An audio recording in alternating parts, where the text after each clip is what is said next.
پیار کرنا اور کچا پکا کرنا، محبت کرنا اور کچی پکی کرنا، اور کہہ جو دیا بات ہو جو گئی، معاملہ طے جو ہو گیا، ایک دفعہ حکم مل جو گیا، جس کو بار بار کہنا پڑے اسے تو کہہ کے بندہ کئی دفعہ تنگ ہوتا ہے، یار اتنی دفعہ کہنا پڑا تو فائدہ کیا ہوا؟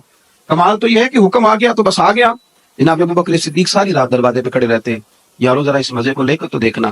اس دن ہجرت کرنی تھی، اللہ کے رسول صلی اللہ علیہ وسلم تشریف لے گئے، حضور نے دستک دینے کے لیے دروازے پہ ہاتھ رکھا تو دروازہ کھلا ہوا، اتنی بھی میرے محبوب کو تکلیف نہ ہو کہ میں دروازہ کھولوں، دروازہ کھلا تھا اور دروازے کے پیچھے کھڑے تھے، حضور بھی سارا کچھ ہی جانتے ہیں، اور امت کو سبق دینے کے لیے فرمایا ابو بکر سوئے نہیں تو رو پڑے، عرض کی حضور جس دن حکم دیا تھا اس دن کبھی رات نہیں سوئے، کھڑا ہوں بس آپ نے کہا جو تھا جانا ہے، پھر کچی پکی باتیں کرنے کا کیا مانو، ساری رات کھڑے رہے، ساری رات انتظار۔ اور پھر دیکھو لوگ کہتے ہیں کہ ساتھ رہنے سے نا محبت کم ہو جاتی ہے، زیادہ آنے جانے سے پیار واقعی ہو جاتا ہے، اس میں شک نہیں، قدر کھو دیتا ہے ہر روز کا آنا جانا، لیکن یہ بھی اندر کا ہی معاملہ ہے، کچھ کے ساتھ آپ جتنا زیادہ رہتے ہیں اتنی محبت بڑھتی رہتی، عادت پڑ جاتی، پھر وہ جس طرح انسان روٹی کی عادت ہو جاتی ہے، اس طرح اسے سونے کی عادت ہو جاتی، اسی طرح کچھ بندوں کی بھی اسے عادت ہی ہو جاتی، پھر وہ دائیں بائیں ہوں تو مزہ نہیں آتا۔ کچھ ہوتے ہیں نا جو طبیعت پہ بوجھ بنتے ہیں، جو سنتے نہیں سناتے ہیں،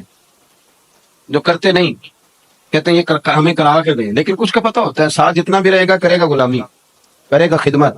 شاہ ولی اللہ صاحب محدث دہلوی نے لکھا ہے کہ نبی کریم صلی اللہ علیہ وسلم نے ایک دن فرمایا، حضرت انس بن مالک بھی تھے، حضور نے فرمایا لوگوں ذرا وقفے سے ملا کرو محبت بڑھتی ہے، ذرا وقفے سے ملا کرو محبت بڑھتی ہے، وقفے سے۔ تو حضرت ابو بکر صدیق زیادہ تشریحات نہیں پوچھتے تھے، حکم اشارتاً اور کنایتاً بھی ہوتا تو بات کو سمجھ جاتے ہیں، وقفے سے ملا کرو۔ ان کے کان میں بھی بات گئی، 3 نمازوں میں آئے نہیں، آئے تو پیچھے پڑ کے چلے گئے، ظہر اثر مغرب ہو گئی، حضور نے ظہر کے بعد بھی پوچھا انس ابو بکر نہیں آئے، ظہر کے بعد بھی پوچھا ابو بکر جلدی چلے گئے، مغرب ذرا غور تو کرنا، ذرا اس کا ذائقہ تو لینا، تیسری دفعہ پھر پوچھا ابو بکر صدیق یار یہ کیا بات ہوئی کہ تیرے ساتھ کو بندہ ملنے سے ہاتھ کترائے، یہ کہنے کے کہ فلانے کا نخرہ بڑا ہے، تو ذرا اپنا ہی تربیت صحیح کر لے، یہ بات کہنے کو کہ فلانا مجھے منہ نہیں لگاتا، تو منہ بنائی اس طرح کا کہ لگایا جا سکے، سامنے والے پہ طنز کرنا آسان ہے لیکن اپنی تربیت کرنا مشکل ہے، اپنی ٹریننگ کریں۔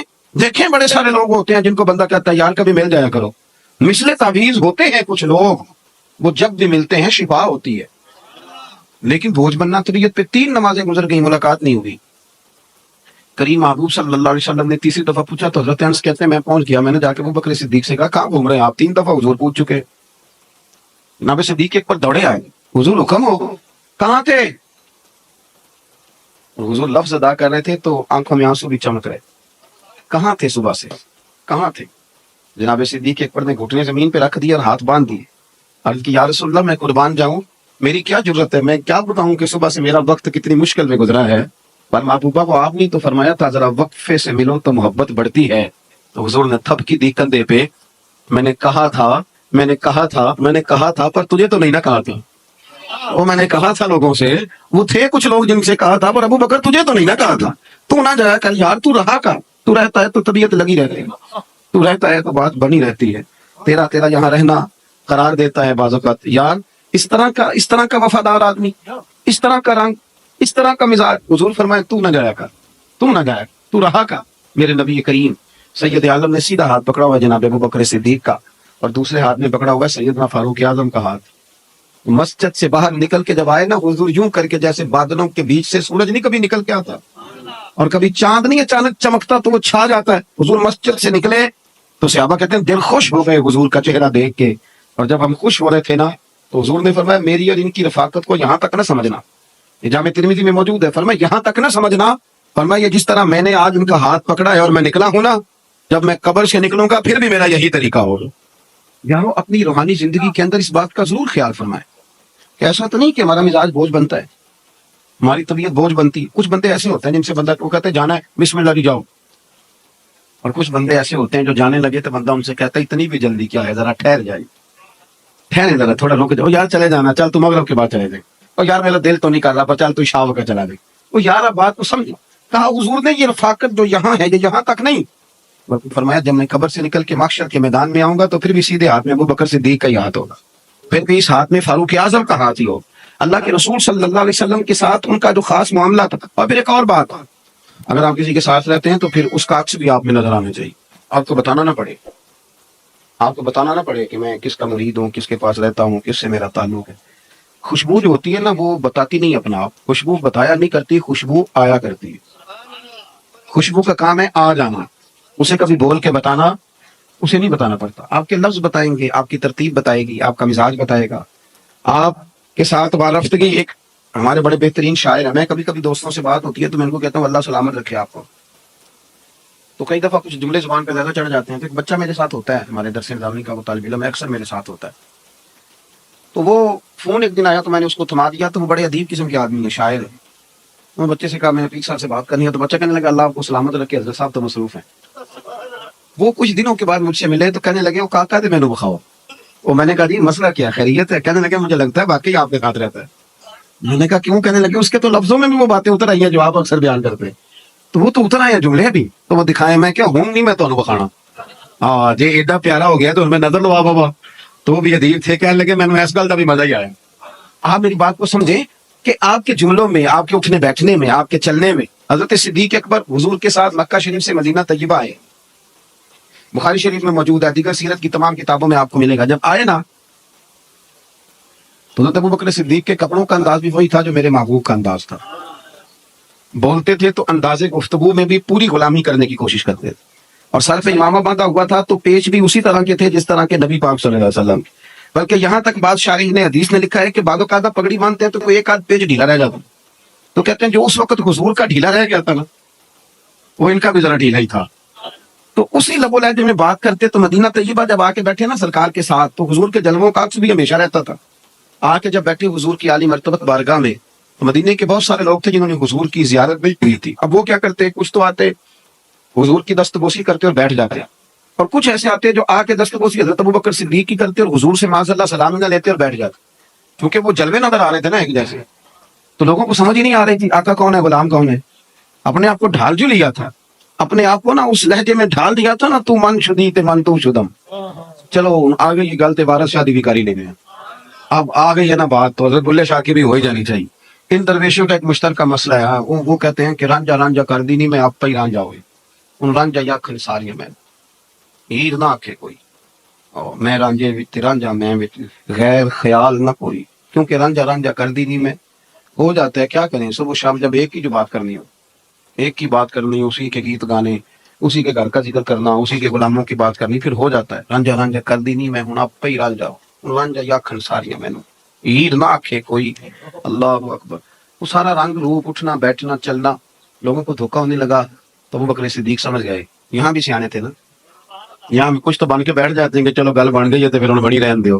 لیکن یہاں بھی سمجھدار تھے، کہنے لگے نہ بھائی یہ بات نہیں ٹھیک ہے. اٹھے، کندھوں سے چادر اتاری اور رسول کریم کے سر اقدس پر نا یوں کر کے تان دی. گرمی تھی، سایہ ہو گئے. بس پتہ چل جائے لوگوں کو کہ سایہ کرنے والا کوئی غلام ہے اور جن پر چادر تانی جا رہی ہے وہ آقا ہے. تھوڑی دیر اب لوگوں کو پتہ چل گیا کہ یہ ہے حضور سید عالم. اب سارے ادھر ہی آتے، سارے ادھر، سب لوگ اپنا اپنے بات کرتے، اپنی اپنی بات کر. ہمارے استاد گرامی جس دن یہ حدیث بیان کر رہے تھے انہوں نے عجیب بات کر دی، عجیب بات کر دی. کہنے لگے دیکھو نا مدینے جائیں تو جو سلام کرتا ہے نبی کریم کو، پھر وہ دوسری سلام حضرت ابوبکر صدیق کو کرتا ہے. اور گنبد خضرا کے سائے میں جناب صدیق ایک پر آرام کر رہے ہیں. وہ فرمانے لگے مجھے لگتا یوں ہے، مجھے لگتا یوں ہے، مجھے محسوس یوں ہوتا ہے کہ جس دن جناب صدیق اکبر نے چادر کا سایہ کیا تھا نا، اسی دن حضور نے وعدہ کر لیا تھا کہ تو نے تھوڑی دیر کے لیے سایہ کیا ہے، میں قیامت تک تیری قبر پہ گنبد خضرا کا سایہ کر دوں گا. اور سایہ رہے گا گنبد خضرا، قیامت تک سایہ رہے گا گنبد. اس دوستو اپنی وفاؤں کو ہمیشہ مجتمع رکھا اور کوئی شے سامنے نہیں آنے دی. رستے میں کوئی شے، دولت بھی نہیں آئی. سارے لوگ حضرت ابوبکر صدیق کی شان میں بڑا بڑا کچھ بیان کرتے ہیں. مصنف ابن ابی شیبہ کی ایک حدیث ہے، مجھے رلا دیتی ہے. میں کبھی اٹھتا ہوں اس کو پڑھ کے، کبھی بیٹھتا ہوں، کبھی پریشان ہو جاتا ہوں. اس طرح بھی ہوتا ہے. ایک جملہ ہے بس، وہ مزہ تو لینا ہوتا ہے اپنے باطن کے زور پر کہ آپ کسی چیز کا لطف کتنا لے رہے ہیں. سامنے والا کتنا بھی زیادہ برکھا برسا رہا ہو، پر اگر آپ اندر سے بنجر ہیں تو پھر تھوڑا اندر سبزہ اگانے کی کوشش کریں. باہر تو بارش برس رہی ہے. حضرت ابوبکر صدیق کے بارے میں ایک فرمان ہے میرے نبی پاک کا، وہ عرف آخر ہے. حضور سید عالم علیہ السلام فرماتے ہیں میرے پاس بڑے لوگوں کا مال آیا اور میں نے خرچ کیا، بڑے لوگوں کے پیسے آئے اور میں دین کے راستے پہ لگائے. بڑے لوگ، سننا ذرا لفظ، کریم رسول فرماتے ہیں بڑے لوگوں کے آئے میں نے لگائے. لیکن فرمایا جب ابو بکر صدیق کے پیسے آئے ہیں نا، فرمایا ابو بکر کے جب پیسے آئے ہیں تو یہ پیسے میں نے اپنے سمر کر خرچ کیے. یعنی مجھے اتنا بھی شائبہ نہیں رہا کہ یہ دولت کسی اور کی ہے.